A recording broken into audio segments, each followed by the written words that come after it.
السلام علیکم ناظرین، پاکستان ناانصافیوں اور ظلم کی سرزمین ہے جہاں ہر مظلوم کو انصاف لینے کے لیے یا تو سر پر کفن باندھ کر نکلنا پڑتا ہے یا پھر اپنا معاملہ روز محشر لگنے والی عدالت پر چھوڑنا پڑتا ہے۔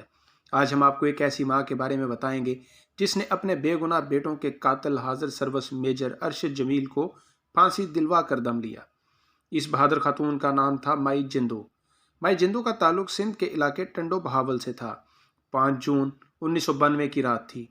سندھ میں ڈاکوؤں کے خلاف آپریشن شروع ہوئے ابھی محض ایک ہی ہفتہ گزرا تھا کہ وہاں تعینات میجر ارشد جمیل اوان کی سربراہی میں فوج کے ایک دستے نے دعویٰ کیا کہ مقابلے میں 9 ڈاکو مارے گئے۔ میجر ارشد جمیل نے یہ دعویٰ بھی کیا کہ ہلاک ہونے والے جرائم پیشہ افراد انڈین خفیہ ادارے را سے بھی رابطے رکھتے تھے اور ان سے بھاری مقدار میں جدید اسلحہ بھی برآمد کیا گیا ہے۔ فوجی افسر کے دعوے پر مبنی خبر شہری علاقوں سے شائع ہونے والے اخبارات میں چھپنے کے بعد وزیر اعظم نواز شریف اور آرمی چیف جنرل آصف نواز دونوں ہی دریائے سندھ کے کنارے اس مقام پر پہنچے جہاں میجر ارشد جمیل نے مقابلے کا دعویٰ کیا تھا۔ وہاں پر ڈاکوؤں سے برآمد ہونے والا اسلحہ بھی دکھایا گیا۔ وزیر اعظم نے کارروائی میں شریک افسر اور ان کے دستے کے لیے انعامی رقم کا انعام بھی کیا۔ 3-4 روز تک تو شہری علاقوں کے بڑے اخبارات میں بھی اس مقابلے کی خوب پذیرائی ہوئی، مگر پھر مقامی صحافیوں نے بالآخر اس کے اصل حقائق کا پردہ فاش کر دیا۔ اس زمانے کے انگریزی اور اردو اخبارات اور اب انٹرنیٹ پر دستیاب معلومات کے مطابق میجر ارشد جمیل اوان کے بعض قرابت دار دراصل مائی جندو کے خاندان کی ملکیتی زمین پر قبضہ کرنا چاہتے تھے اور انہوں نے اس سلسلے میں میجر ارشد جمیل سے مدد طلب کی۔ تحقیقات کے مطابق 5 جون کی رات میجر ارشد اپنے 15 رکنی دستے کے ہمراہ مائی جندو کے گھر میں جا گھسے اور وہاں موجود 9 افراد کو بندوق کی گولی پر اغوا کر لیا۔ ان افراد میں مائی جندو کے 2 بیٹے بہادر اور منٹھار بھی اور ایک داماد حاجی اکرم بھی شامل تھے۔ پھر میجر ارشد اور ان کا دستہ تمام مغویوں کو لے کر دریائے سندھ کے کنارے پہنچا جہاں ان تمام افراد کو قطار میں کھڑا کر کے گولیوں سے مار دیا گیا اور مرنے والے 9 افراد کو ڈاکو قرار دے دیا گیا۔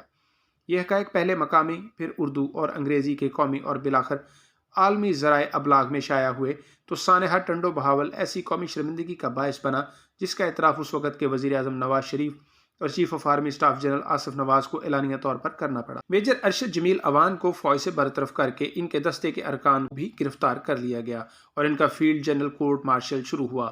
مائی جندو اور ان کے خاندان کو سمجھوتے کے بدلے بڑی زرعی زمین کی بھی پیشکش کی، مگر انہوں نے حصول انصاف کو ترجیح دی۔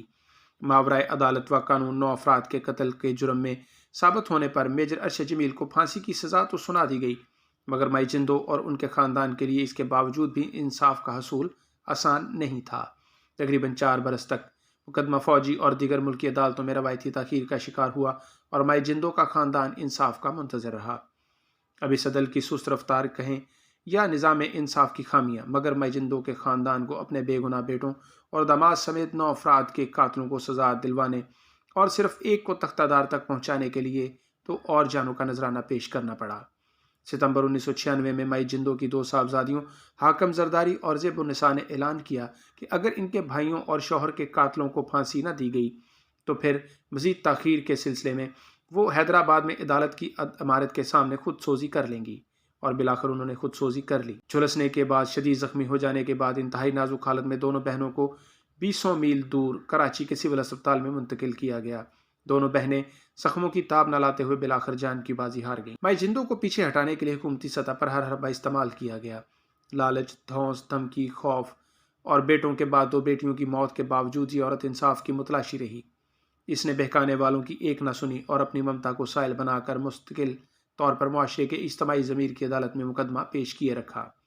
مائی جندو کے بیٹوں اور بیٹیوں کی ہلاکت کے باوجود سزا پر عمل درآمد اس وقت تک نہیں ہو سکا جب تک سپریم کورٹ نے میجر ارشد کی سزائے موت کے خلاف اپیل اور پھر صدر پاکستان نے رحم کی اپیل مسترد نہیں۔ آخرکار 28 اکتوبر 1996 کو میجر ارشد کو حیدرآباد کی سینٹرل جیل میں پھانسی دے دی گئی اور یوں اپنے عہدے کی طاقت کا ناجائز استعمال کرنے والا ایک درندہ ایک غریب، کمزور اور بوڑھی ماں کی ممتا کے سامنے شکست کھا کر پھانسی کے پھندے پر جھول گیا۔